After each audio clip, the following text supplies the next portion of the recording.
예, 지금 가장 핫한 정치권 이슈들을 명쾌하게 분석해보는 시간, 평론을 부탁해입니다. 오늘도 이종권 시사평론가 모시고 말씀 나눠보겠습니다. 네, 안녕하십니까. 이종훈입니다. 네, 그럼 일단 오늘 방금 속보가 나왔던 뉴스부터 먼저 네네. 이야기를 해보겠습니다. 네. 이제 안철수 혁신위원장이 네네. 원래 사실상 이르면 오늘 좀 혁신위를 출범하려는 예정이었는데 네. 방금 뭐 이제 속보를 봤을 때는 네. 그 혁신위원장 자리를 거부를 하고 네. 이제 자기는 당 대표에 나가겠다 네. 이렇게 입장을 밝혔는데 네네. 좀 이 배경은 좀 어떻게 보시나요? 근데 이제 이게 조금 애매해요. 왜냐하면 그 직전에 제가 바라본 건 혁신위원이 네. 발표가 됐어요. 오늘. 예, 맞습니다. 뭐 예. 호준석, 김효은 뭐 해갖고. 그래서 전체적으로는 또 이게 아마도 이제 최영두 의원이 있긴 있지만 영남권에만 계속 가느냐라는 그런 비판 때문에라도 호준석이라든지 김효은이라든지 이런 수도권에 적을 둔 그런 당협위원장이나 당협위원장들을 넣었습니다. 그런데 또 갑작스럽게 안철수 혁신위원장이 지금 그 당대표에 나와 있다라고 합니다. 일단은 우리 어저께까지 돈 이야기, 그러니까 송원석 지금 비대위원장과 불화설, 이게 네. 아마도 선실화된 것 같아요. 아마 조건이 아마 있었을 겁니다. 그러니까 이 혁신위원장을 한다는 건 당대표를 포기하는 거잖아요. 네. 당대표에 대해서 준비도 많이 하셨잖아요. 그렇죠. 뭐 솔직히 전국도 순회하고. 근데 그것을 그만두고 혁신위원장을 한다고 한다면 권한을 달라. 내가 칼 휘두르겠다. 그러니까 권한이라는 건 이거예요. 제가 보기에는 안철수 혁신위원장을 받아들인 이유, 내가 어느 정도 인적 쇄신을 하겠다. 네. 근데 이게 원래는 혁신위가 권한은 없어요. 실질적인 권한은 당원 당규에는 비대위에 다 추인을 받아요. 비대위가 네. 마지막 의결을 해야 되잖아요. 혁신위는 안만 넣는 거고. 그랬을 때 최소한 혁신위원장으로서 이거는 꼭 그 비대위의 의결은 형식적인 거고 딱 들어달라. 이렇게 아마 협상을 했을 텐데 그게 안 먹혔다라고 여겨집니다. 사실상 제가 딱 이 뉴스를 봤을 때는 네네.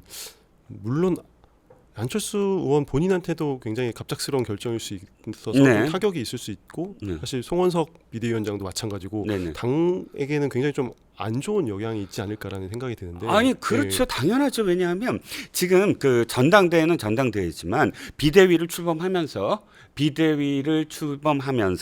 그러니까 이 혁신위의 어떤 이슈를 계속 가져가게 만들겠다는 의도예요. 네. 당에서 이 혁신위는 거의 뭐 매일이나 아니면 매주 계속 그 어떤 혁신의 과정들을 또 발표를 하지 않겠습니까? 그럼으로써 우리가 이렇게 바뀌고 있구나라는 걸 보여주면서 전대 열기로 바로 넘어가겠다. 이런 계산이었을 텐데 혁신위가 이렇게 삐걱거린다는 건 이 지금 가장 타격을 받을 건 당이에요.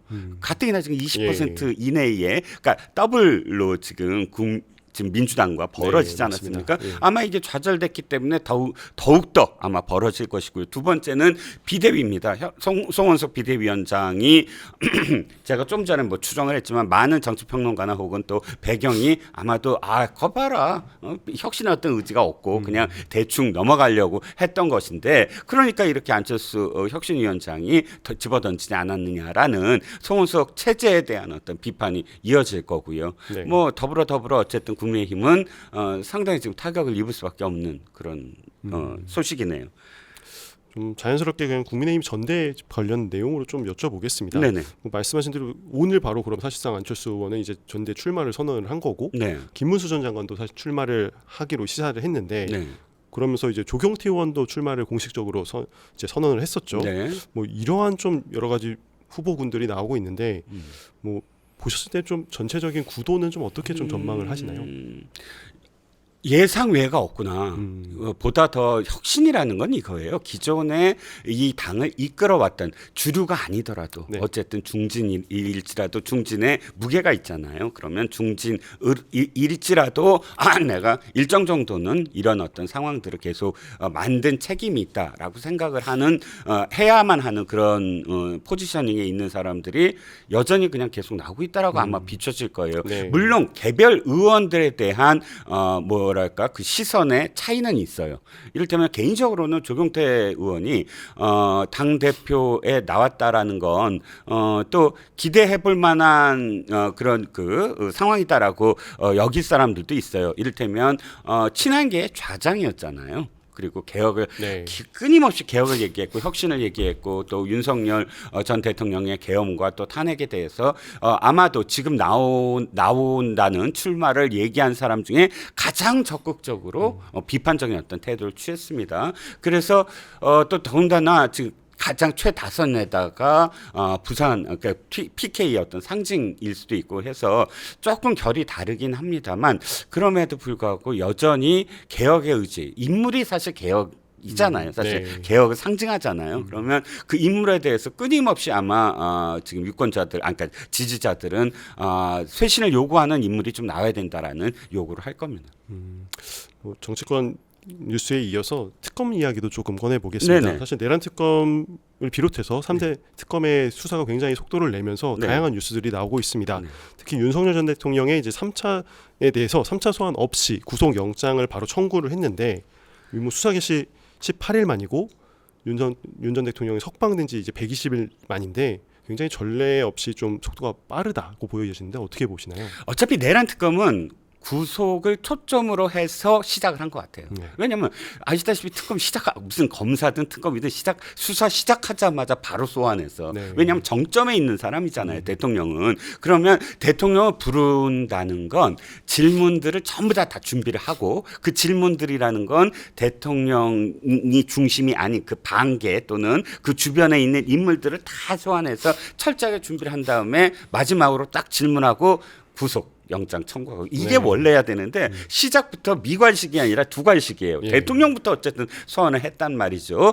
이게 갖고 있는 의미 그리고 또 시간도 몇 시간 안 돼요. 1차 때는 5시간, 2차 때는 8시간이라고 해요. 이렇게 전체적으로 봤을 때 다른 어떤 경우에 비추어서는 시간이 그렇게 많이 질문을 한 거 아니거든요. 네. 그러니까 최소한 한두 번은 더 부르겠다라고 생각했는데 아예 구속영장부터 직진을 했습니다. 제가 보기에는 그래서 이 여러 가지 이유가 있지만 또 한 가지가 새 특검 다 윤 대통령을 초점을 맞추고 있잖아요. 예. 그럼 사실 지난번에도 봤죠. 공수처와 경찰과 검찰이 서로 대통령의 신병을 확보하려고 경쟁을 벌이다 네, 보니까 맞습니다. 관할권 갖고 시비가 붙었는데 이번 3특검도 어느 정도는 그게 있었을 것 같아요. 왜냐하면 뭐 김건희 특검이나 혹은 최혜병 특검도 역시 대통령을 소환하고 신병 확보하려고 하는 의지가 없겠습니까? 네. 결과를 내야 되는데 그렇다면 내란 특검이 우리는 이미 경찰 국수본부터 다 지금 수사가 어느 정도 돼 있으니까 우리가 가능하다.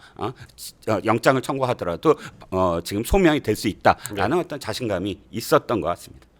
윤 전 대통령 측에서도 다양한 뭐 경우의 수에서 대응을 하려고 준비를 했을 텐데 네. 이런 구속영장 청구에 대해서는 좀 어떻게 대응할 걸로 예상하시나요? 일단 윤 대통령이 다른 예를 들어서 그런 그 지금 정치인들과 좀 다른 게 진술거부권을 행사하지 않았어요. 네. 공수처에서는 했잖아요. 공수처 뭐 소환됐을 때 그때는 공수처가 적법하지 않다. 영장 청구한 것 그렇게 해서 절차적 정당성을 물고 늘어졌는데 특검은 이미 절차적 정당성 그 부분적인 거 10시 9시 뭐 이런 것 갖고 시비를 걸었지만 아마도 내가 정면 돌파해도 되겠다. 법을 내가 누구보다도 잘한다. 내가 특검도 해봤다라는 자신감으로 아예 본인이 스스로 하나하나 질문에 대해서 답을 다 한 것 같습니다. 네. 뭐 아무리 부검에 물어봐도 부분일지라도 뭐 진술을 거부한 적이 없다고 하니까 그러면 실제로 이게 해당되느냐 안 되느냐 뭐 여러 가지 어떤 상황들 예를 들어서 저도 이건 좀 아니다 싶은 게 이거예요. 외신 그러니까 계엄 이후에 그 대통령실에서 외신의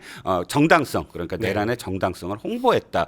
이것이 법리적으로 다툴 수 있느냐 이런 그 부분은 내가 조금 제가 이제 법상식을 사실 잘 다른 사람보다 아까 법조계 인사들보다 못하다고 하더라도 그런 부분은 윤 대통령이 훨씬 더 적극적으로 부딪힐 수 있다고 생각을 할 거예요. 그런데 아마도 이번에 그 조금 놀랄 수 있는 건 증언 즉 자신이 일단 직접 지시를 했다고 의혹이 있는 그 사람들의 증언이 아니면 이런 그 구속영장에 그렇게 기재가 안 됐을 사람들이 많거든요. 네. 이를테면 뭐 그 김성훈 차장 역시 네. 차장 역시 김성훈 차장의 입에서 나오지 않았으면 알 수 없는 그런 증언들 이를테면 직접적으로 삭제 그러니까 그 비합본 삭제라든지 네. 삭제에 대한 지시를 김성훈 차장이 누군가 그 담당하는 지원본부장한테 직접 지시를 내렸을 때 그것이 대통령의 지시가 아니면 그러면 그 대통령 지시를 김성훈 차장이 증언하지 않았으면 이게 구속영장에 기재가 안 됐을 그런 식의 몇 가지 그런 그 영장 청구에 기재가 된 부분들 그러면 상당히 많은 그런 증언들 대통령이 모르고 있거나 혹은 체크할 수 없는 부분들이 있을 것 같아요. 이 부분들이 아마도 앞으로도 관건이 될 것 같습니다. 알겠습니다. 관심을 모았던 특히 이제 여당에서 많이 좀 지적을 했던 무인기 평양에 대한 무인기 침투 의혹 관련해서는 이제 외환 혐의가 언급이 됐었잖아요. 네네. 근데 구속영장에는 사실 이 부분이 들어가 있지는 않습니다. 네. 그래서 아무래도 이게 외환죄가 좀 성립하려면 북한과의 공모 관계나 이런 부분도 좀 드러나야 됐고 밝혀져야 될 텐데 혐의 입증이 좀 쉽지 않기 때문일까요? 아니면 두 또 가지 어떤 다일 거예요. 이유일까요? 첫 번째 예. 혐의 입증이 참 쉽지 않아요. 제가 그 외환죄라는 거를 예. 다 뒤져봤어요. 뭐 형법 뭐 92조부터 99조까지 굉장히 많더라고요. 근데 외환죄는 뭉뚱그려서 외환죄지 그 하나하나 들여다보면 첫 번째가 외환 유치죄예요. 그리고 나머지는 전부 다 여적죄, 이적죄 또는 시설 제공죄 뭐 이런 거예요. 그러면 맨 처음 있는 건 외환 유치죄가 뭐냐면 외국과 또는 이게 이제 포함돼서 적국이라고 표현을 하지는 않는데 외국과 통모해서 네. 대한민국에 해를 끼친다. 그러니까 통모는 서로 통해서 모의를 했다는 거잖아요. 네. 그러면 우리가 무인기를 보낸 게 북한과 짜고 쳤어야 돼요. 네. 근데 지금 이 의혹을 제기하는 그 측에서도 북한과 공모한 건 아니거든요. 그러니까 무인기를 보내서 북한을 자극해서 북한이 도발하게 만들었다. 그래서 네. 전쟁을 일으키게 만들었다. 이 논리인데 그럼 북한이 통모하지 않았으므로 외환 유치죄는 되게 힘들어요. 네. 근데 그 밑에 있는 것들은 전부 다 이적죄예요. 북한을 이롭게 했다.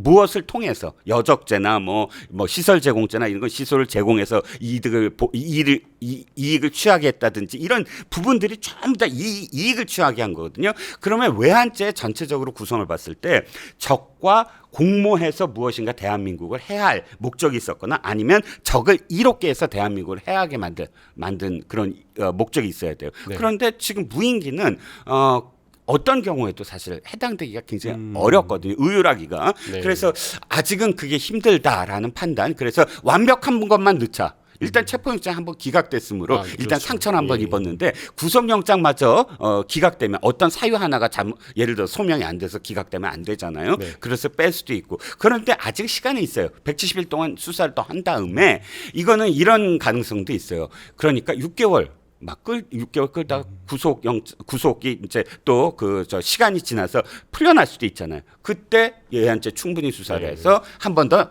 추가 영장을 한다. 뭐 이런 계획도 있을 수 있다고 봅니다. 내란 특검에 대한 여러 설명해 주셨는데 사실 김건희 여사 관련된 의혹을 지금 수사 중인 민중기 특검팀 네. 이제 저희가 뭐 김건희 특검이라고 네. 얘기를 하는데 네. 수사에 굉장히 박차를 가하고 있습니다. 삼부토건 주가 조작 의혹과 양평 고속도로 의혹 등을 관련해서 김건희 여사 일가와 원희룡 전 국토부 장관 등 관련 인사들에 대한 그러니까 출국 금지도 됐다고 알려져 있는데요. 이렇게 출국 금지까지 시켰다는 건 좀 어느 정도 좀 혐의가 좀 입증이 됐다고 봐야 될까요? 아니면 아직 좀 입증까지는 네. 아니겠지만 왜냐하면 가장 낮은 단계의 소명입니다. 네. 뭐 체포영장보다 더 높이 소명해야 될 게 구속영장이고, 근데 체포영장보다 더 낮은 단계의 소명이 이제 출입금지거든요. 네. 출입금지는 아주 크게 어떤 소명이 없이 단서만 있어도 그런 이런 정황이구나만 있어도 출입금지는 가능합니다. 그러니까 충분히 그건 있는 것 같아요. 예를 들자면 삼부토건과 관련돼서 지금 그 우크라이나 재건과 관련된 사업 의 논의가 포럼이 폴란드에서 열렸는데 대개는 도급 순위가 굉장히 앞서 있는 높은 그런 그 순위에 있는 기업들이 건설사들이 주로 참석을 했는데 도급 순위 70여 대의 삼부토건이 갔단 말이죠. 근데 거기에 초청 대상자가 아닌 원희룡 장관이 있었다. 물론 그 사실만으로 막 이것을 다 그래 삼부토건 때문에 갔다 이렇게 얘기할 수는 없을지라도 원희룡 장관이 간 이후에 전체적으로 봤을 때 5월 15일 경에 1,000원대였던 주가가 7월 21일 날 5,000원대로 거의 5배로 올랐다. 네. 그럼 그 과정들이 한 우크라이나와 관련된 재건 사업과 관련된 논의 또는 뭐 5월 16일 날 윤석열 대통령 부부가 젤렌스키 우크라이나 대통령의 부인을 만났다. 이런 그런 그 타임라인을 이렇게 쭉 봤을 때 확실히 원희룡 장관의 어떤 연루가 있지 않았느냐라는 그런 판단을 지금 특검이 하고 출국 금지를 내린 것 같습니다. 네, 특검이 수사에 이제 속도를 내는 만큼 김건희 여사 소환 조사도 좀 빨라지지 않겠냐 이런 예상도 나오고 있는데요. 그렇죠. 뭐 김건희 여사 충분히 소환할 거고요. 한 번의 소환에 그치지 않을 겁니다. 16건의 지금 그 혐의가 있고 또 여기는 인지 수사가 훨씬 가능하게 만들어 놨어요. 자, 그런데 그렇다고 해서 김건희 여사를 지금 뭐 국민의 어떤 법감정, 왜 김건희 여사는 지금까지 한 번도 제대로 소환 안 됐느냐, 이런 어떤 법감정으로 그냥 무턱대고 부르지는 않을 겁니다. 최소한 어느 정도는 수사를 해야만 하는 과정들, 예를 들어서 삼부 토건 같은 경우는 도이치모터스와는 달리 어떤 검찰도 이전 검찰들이 수사를 하지 않았던 부분이거든요. 그러니까 이 부분은 이런 부분들을 수사도 하지 아니하고 바로 불러서 뭐 질문을 해서, 그러니까 이 소환이라는 건 어차피 목적이 뭐죠? 사실 구속영장을 위해서 소환을 하는 겁니다. 정점에 있는 그런 피의자잖아요. 그러면 구속을 하고 구속한 지 2주일 내에 또 그 기소를 해야 되잖아요. 이런 과정들을 충분히 갖고 해야 되는데, 만약에 구속영장 청구했는데 기각됐다 그러면 그건 엄청난 타격입니다. 그러니까 김건희 여사는 윤 대통령과는 달리 약간 미괄식일 가능성이 크다. 내란 특검에서는 두괄식이었지만 이번 그 김건희 특검은 어느 정도는 미괄식이다라고 생각을 합니다. 알겠습니다. 이제 뭐 여야 간의 또 정치권에서는 이제 인사청문회가 곧 큰 화두가 되고 계속 이어지고 있습니다. 그래서 특히 아까도 질문을 드렸던 부분 중에 이진숙 교육부 장관 후보자의 이제 제자 논문 표절 의혹 등 의혹들이 계속 이어지고 있고, 근데 이 부분은 사실 개인사가 아니라 교육부 장관의 교육, 어떻게 보면 학위에 대한 부분이다 보니까 좀 더 비판 여론이 좀 거센 것 같습니다. 아니, 그렇죠. 다른 부처 장관도 물론 논문 표절은 문제가 되겠지만, 그러나 교육부 장관은 논문 표절은 안 되는 기준일 것 같아요. 저는 김민석 총리가 적극적으로 이거는 아마 그 탈락시켜야 된다라고 생각을 해요. 왜냐하면 자신의 아들이 표절과 관련돼서 그 동아리 활동도 하고, 그래서 표절을 금지하는 어떤 교육을 얻어서 시켜야 된다 하고 그 법안을 강덕구 의원을 통해서 법안을 발의까지 했잖아요. 그러면 이것을 굉장히 자랑스러워하셨던 것 같은데, 그렇게 그 아들의 그 표절 금지를 자랑스러워하셨다면 이런 정도의 어떤 표절을 이 시비가 나오는 장관을 총리가 제청할 수 있겠습니까? 그건 총리로서 저는 안 된다고 보고요. 이 지금 기사가 많이 나왔지만 갑자기 황우석 교수 사건이 떠올라요. 황우석 교수 사건이 여러 가지 어떤 문제가 있었는데, 황우석 교수 사건의 결정타는 뭐냐면은 제자들의 불법 난자 채취였거든요. 그러니까 생명 윤리와 관련해서 도저히 해서는 안 된다. 왜냐하면 아시다시피 대학원생이나 학부생들은 지도 교수가 사실은 생명 여탈권을 갖고 있어요. 그러니까 너 이거 해 그러면 할 수밖에 없거든요. 이번에 그 문제가 됐던 두 군데 쪼개기 논문을 했던 그 논문 내용을 봤더니 18명의 학부생과 대학원생의 인체 실험이 있었어요. 그 실험 데이터 갖고 한 거잖아요. 그러면 그 논문에 어디에도 뭐 생명 윤리와 관련된 기관이 있어요. 그 기관에 승인을 받았다거나 하는 본인 동의를 받았다거나 이런 부분들이 지금 증명이 안 되고 있거든요. 이 부분은 윤리적으로도 대단히 문제가 있다라고 생각합니다. 근데 사실 장관 후보자들이 굉장히 여러 명이 있어서 아마 뉴스도 다양하게 좀 나오고 있는데, 보셨을 때 특히나 또 문제가 될 소지가 있다고 보시는 후보자는 어느 분이 있으신가요? 두 번째는 정동영 장관이에요. 정동영 장관은 일단 대통령 후보까지 된 사람입니다. 한 당에. 그리고 두 번째, 그 전에 이미 통일부 장관도 했었어요. 장관도 했었고, 그 후에 또 한 당에 민주당이라는 우리나라의 진짜 그 정통 그런 그 진보 쪽 자당, 뭐 처음엔 보수였지만 어쨌든 그 정당의 대표로 열린우리당 의장이라는 당 대표직을 오랫동안 한 사람이에요. 그런데 그 과정 속에서 태양광 사업이 복마전이다. 태양광 사업은 386 운동권들이 지금 그 진을 치고 그 국가의 사업비를 빼내고 있다. 이런 식의 기사들 굉장히 많이 나왔잖아요. 그렇다면 제가 말씀드린 그런 경력을 가진 정치인이라면 더군다나 그렇지 않다라는 걸 스스로 보여줬어야 돼요. 그런데 아시다시피 집안이 아내와 아들이 그 회사를 차려서 물론 컨설팅이지만 그런 국가의 그런 사업비를 탄핵에 만든 의혹이 있는데, 했는데 알고 봤더니 동생까지도 태양광 사업을 하고 있더라. 네. 이런 것들이 계속되면 태양광이라는 이미지가 얼마나 국민들한테 또 각인되겠습니까? 네. 완전히 가족끼리 이쪽 다 해먹는 그런 사업이겠구나. 신재생 에너지의 사업의 지속성과 투명성, 객관성에 굉장히 타격을 가질 수 있는 임명이에요. 임명 자체가. 저는 이재명 대통령의 신재생 에너지를 강조하는 그런 전체적인 국정 운영에 대단히 지금 해를 끼칠 인사라고 생각을 합니다. 알겠습니다. 오늘 평론에 부탁해는 여기까지 들어보도록 하겠습니다. 오늘도 명쾌한 분석 감사합니다. 네, 감사합니다.